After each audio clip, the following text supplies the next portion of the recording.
such amazing examples, Oyo, Paytm, and there are so many examples, we can Right. look up to. But then when we talk about this COVID, like, this COVID situation, just it just seems to be getting disastrous. So what according to you, I mean, like as you mentioned about easy schooling, you mentioned about how easy schooling is solving this problem, and the problem that people face during this COVID times. But do you think there are any other startup that any startup idea or any startup venture that can that can be started in this COVID times, or that can, maybe post COVID, that these which sectors do you think that are going to succeed or maybe going to be boom after COVID, according to you, like if you. Honestly speaking, I wouldn't say, Vikrant, that there's just one sector.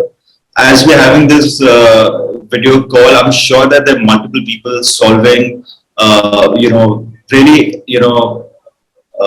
issues that we aren't presently seeing in the world. If you see the financial crisis that took place in 2008, 2009 as well, a lot of startups which are unicorns now came out of that financial crisis as well. Right, right. You realize that? So I think it's like even now I'm pretty sure about it. There are some world changing ideas which are being probably inculcated and people are discussing as we speak right now, right? So there's no one sector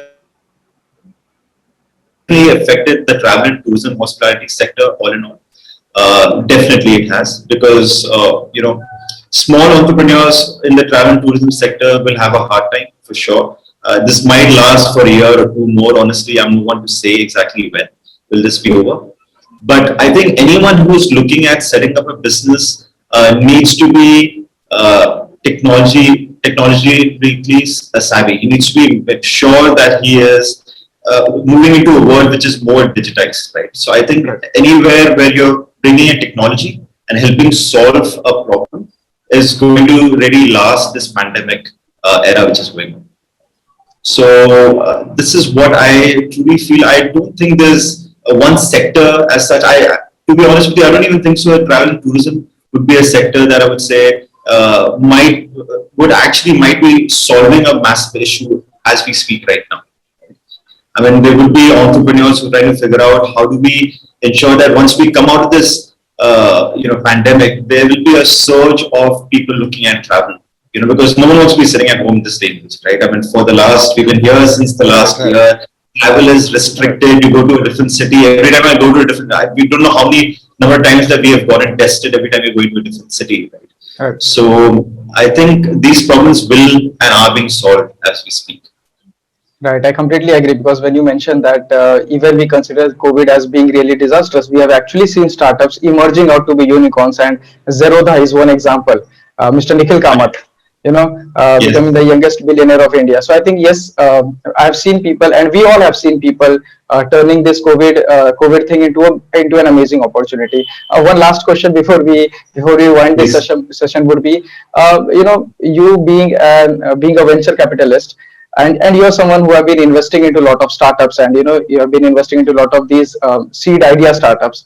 So I would like to ask you, what is that one thing? I'm sure that there wouldn't be one thing. What are those qualities that you look in a startup? Maybe it could be the team, maybe it could be the idea, maybe it could be the execution. So what, according to you, are those key factors, and what are those key points that you look for in a startup before you plan on to venture in it? Fair enough. I think basically, as for me, it's not really about exactly where the team comes from. I think that is in the broader sense. Usually, VC firms. I'm just an angel investor. I'm still sort of compared to your 9 unicorns or your SoftBanks. That's a whole different scale altogether, right? But as an angel investor, I don't think so. Looking at purely the background of an individual, say if he comes from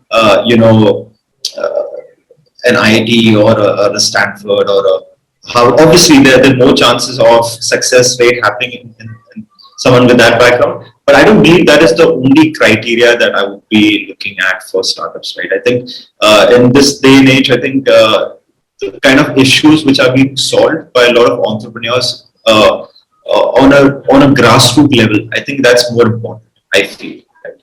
Because I think the grassroots level issues are where you can actually become a unicorn. So even if you look at Oyo, for example, right, standardizing the hotel room experience, right, was something that was a bigger issue in two-tier cities if you think about it. Right? It was a bigger issue when you're going to a smaller city compared to being in a Delhi where you have different kind of properties. I mean, the issue was still there, but it was more so if you're traveling to smaller cities, right? And how he had standardized all the hotel rooms across India and now slowly across the world was a grassroots problem that was being solved. So I think looking at entrepreneurs who are making sure that they are addressing problems on a grassroots level and having the diligence and the mindset to sort of go through it and be consistent with their approach is Right. something that I would be looking at. Yeah. Yeah. Okay. Okay. Thank you very much for your time, sir. And that was amazing, really amazing talking with you about startups and about investment, about all of these ideas pre-COVID and post-COVID.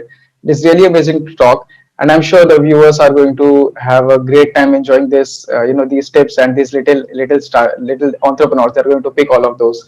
Thank you very much for connecting, Yeah. sir. Thanks for your time Thank you again. so much. I just feel that there's just one last thing. I feel like anyone who's sort of watching this, and if you're an upcoming entrepreneur or if you just have an idea, right? What we're doing with Meteor Venture is that we have basically ties with various different firms in India and abroad, right? Where we are helping people even with just an idea, but they don't know how to create it into a product. We have a tech co-founder program as well. We invest 50% of all the cost in terms of technology, right? And we help you raise capital as well. If you're an entrepreneur who's already sort of having a product and looking at growing their business, and they're not so sure how to do that, we can help you generate new leads and ensure that your revenue growth takes on month on month. So I feel like entrepreneur should not be hassled with just the concept of how do I raise capital. Right? I think that's really not. They should be just looking at what problem are they solving, and I think incubation firms and accelerator programs will help you get funding. I think that's not very much. Right. So Right. That's amazing. yes, That's amazing. Thank you, sir. Thank you for your time and patience. Thank you, and it was such an amazing talking to you. thank Knowing you, you pleasure. knowing you for so long, talking over calls and talking over all these video sessions, I'm sure we'll be able to meet really soon, and then we're going to talk about all of these ventures and ideas really soon. Thank you, sir. Thank you. Take care. All right. Thank you, Speak sir. to you Take care. soon.